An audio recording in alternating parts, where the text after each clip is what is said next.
We all think we know the story of the Tower of Babel, a giant tower reaching for the sky. But what if the story isn't really about architectural ambition? What if it's actually about rebellion? Today, we're going to dig into the idea that this whole project was a carefully planned three-part act of defiance against God. All right, so let's set the scene. Imagine a world with just one people, all speaking the exact same language. They come together with this incredible plan to build a massive city, a real monument to themselves. On the surface, it sounds amazing, right? Like a perfect world, a utopia in the making. So, what could possibly be the problem here? So the people all gather together on this plain in a place called Shinar, and they have this one massive goal: build a city for themselves, topped with a tower so tall it seems to scrape the heavens. But it's their motivations, what's behind the plan, where things get really, really interesting. And here it is, right from the source. This is the key. They say two things that reveal everything. Let us make us a name, and lest we be scattered. You gotta understand, this was way more than just a construction project. This was their mission statement. And that mission statement? Well, it was pure rebellion. And I'm not talking about some vague, prideful attitude.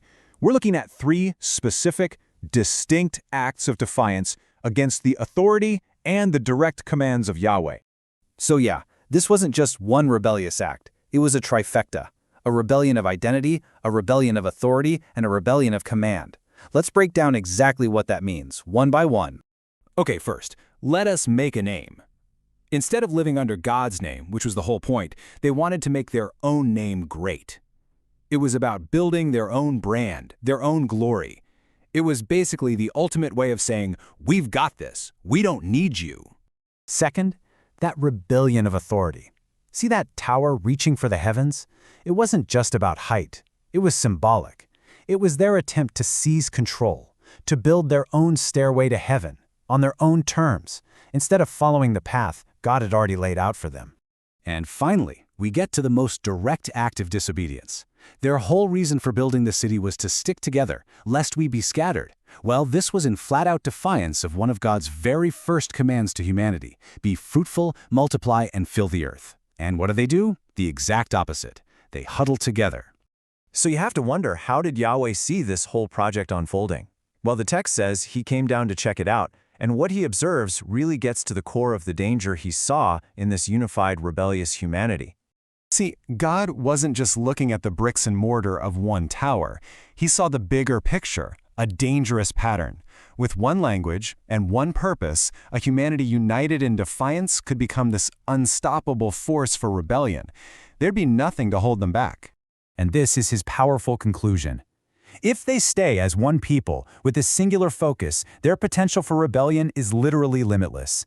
Anything they could imagine doing, any act of defiance, they could now achieve. That was a path that just had to be altered. So, an intervention was needed. But this wasn't just about punishment, it was a course correction. To check this runaway potential, Yahweh didn't just knock the tower down. No, he did something much more fundamental. He went right to the root of their unity and confused their language. And the irony of what happens next is just perfect. Just look at this. On the left, their goals: unity with one language, one central city, and making a great name for themselves. And on the right, the result: division into countless languages, scattered nations all over the earth, and the name they get is Babel, which literally means confusion. So the very name of the city becomes this permanent reminder of how their plan backfired. The project designed to create a great name ended up with a name that is synonymous with chaos and misunderstanding. Their monument to unity became a lasting symbol of division. But the story doesn't just end there in all that chaos.